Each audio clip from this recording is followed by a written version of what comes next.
IoT Unplugged. Tune in to the Internet of Things.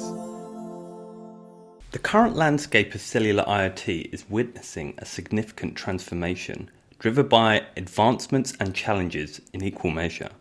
Enhanced roaming capabilities, crucial for asset tracking across international borders, are propelling the industry towards a more globally connected IoT environment.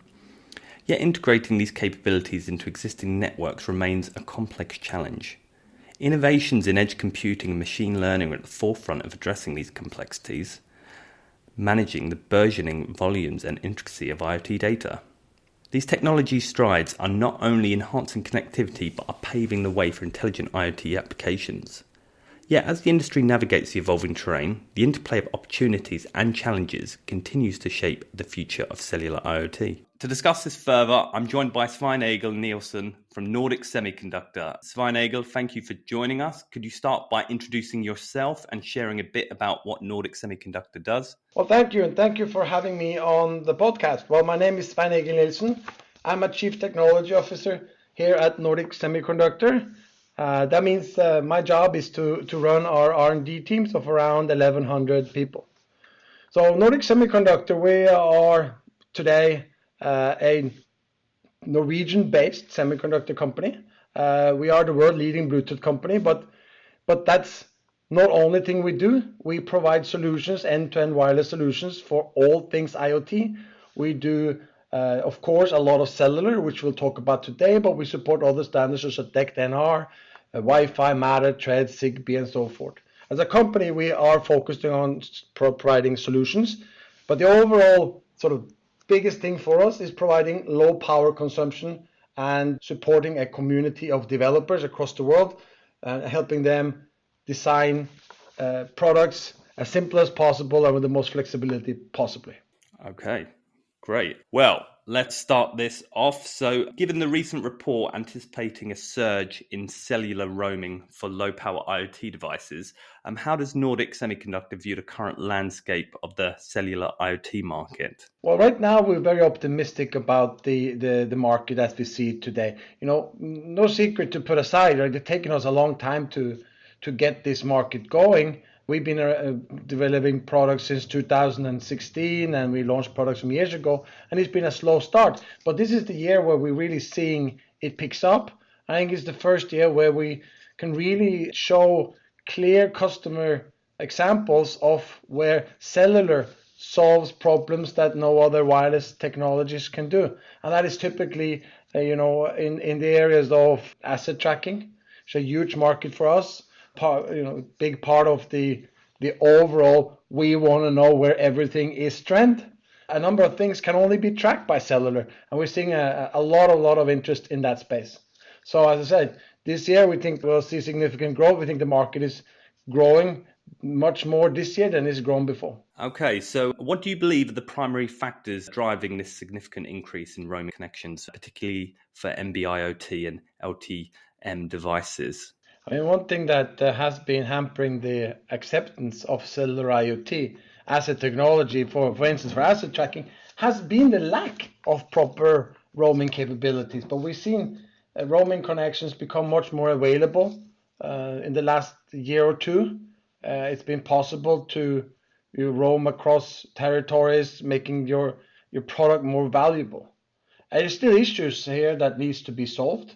There's still things that aren't exactly where it should be, but the market has really turned around from being a difficult situation to be very flexible, and I think a lot of things we're seeing benefits coming from smaller mobile operators that try to capture a cellular market, whereas maybe some of the bigger, typically incumbents, has been more busy or be too busy with building out their 5G networks. And that's opened up an opportunity for smaller players to offer services to cellular IoT customers that may not have been there before. Okay, and talking about offering what may not have been before, what new use cases or opportunities do you foresee emerging in the cellular IoT market as a result of the increased international roaming capabilities? I think it really falls down to asset tracking. And I mentioned asset tracking before. It is really a big market. one of the challenges you had, if you could track domestically. We've seen a lot of our customers track domestically, and that is all good and nice. But immediately when you wanted to track across borders, it all became more complicated. Now, a lot of valuable goods or even medium valuable goods want to be tracked across countries. Maybe in Europe, for instance, as an example, there's not one carrier that offers European coverage. So even transporting a package, let's say from Norway to Italy, would mean that you have to go different networks. And that is, if you think about Europe as similar to the US, Europe is one market, and the fact you couldn't do it hampered it. But now with the ability to roam across territories gives you the ability to track goods as it moves across multiple carriers and multiple territories. It's something that I think the cellular IoT market has been waiting for or been asking for a long time. Okay, and what key technologies are enabling the growth in the cellular IoT market, and how is Nordic Semiconductor contributing to these advancements? I think when we started doing cellular IoT, we thought that, we still think actually, that low power is a fundamental requirement for the growth of the cellular IoT market. If you can't run your device on a battery, and not an enormously big battery either, then you don't really have a great product. So we worked since the inceptions of our product to make sure that we can do an ultra low power device, and we've proven that over time, which allows you to use small batteries and operate over longer time before anything has to be done in terms of either charging the battery, swapping out the battery, and so forth. And of course, it also low power allows you to do energy harvesting technologies, as solar or even motion, right? So we focused a lot to make sure cellular IoT succeeds by focusing on the low power. That's one part of it. We also look at the different network technologies we support. For instance, we support all the low power modes in CAD-M and NB. That's part of the specification. We make sure that our device is capable of running the customer's application or more intelligence than just the transmission of data. We add functionality that you're able to run, smaller ML models for AI on your device. Therefore, by doing that, you'll be able to process the information, do something meaningful with it, and only send back to your cloud the information that is relevant for you. And that is a huge benefit when it comes to reducing overall cost in terms of connections, but even more so, a huge benefit in terms of reducing the overall power consumption of your product. So there's a whole long list of things we've been worked on and continue to work on that maximizes the benefit of someone who runs, typically a battery-operated device connecting to a network. Okay, so what are some of the challenges that exist in the cellular IoT space that you would like to be seeing to be solved? Well, I think if you look at the history since we started in cellular IoT, there's been a number of challenges. Some has been resolved and some have not. Number one, of course, working with the carriers across the world is time consuming for a player like Nordic. We have to interface with carriers and their rigorous testing environments across the world. And at some point, that takes up a lot of time. And, frankly speaking, and I said this to carriers many times, I wish we could have simpler ways of doing certifications on networks without compromising on quality, but maybe more coordinated efforts across the carriers to reduce the extra burden that exists on us as a product, a cellular IoT chip maker, but also our customers. How can customers easier get on the networks with a lower barriers to entry as it comes to certifications? That's certainly something. Another thing that is still a challenge in the market is to have a solid environment for standard essential patents licensing.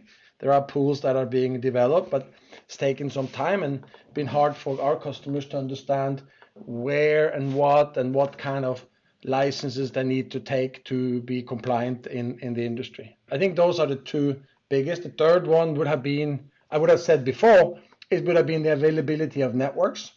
But as in 2024 we are now, the availability in networks is pretty good.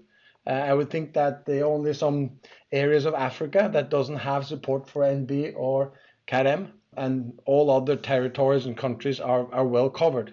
And that means to then point, we talked about roaming. Final one, of course, roaming. Maybe that's number 4 or something like that, but that in place as well makes a good solution to some of the challenges.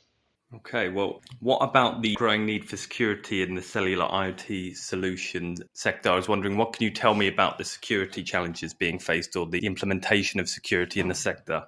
Just want to say that it's something that we take very seriously at Nordic, is making sure that when our customer builds a product that they're going to sell to their customers, it needs to be securely attached to the network and not being able to be compromised.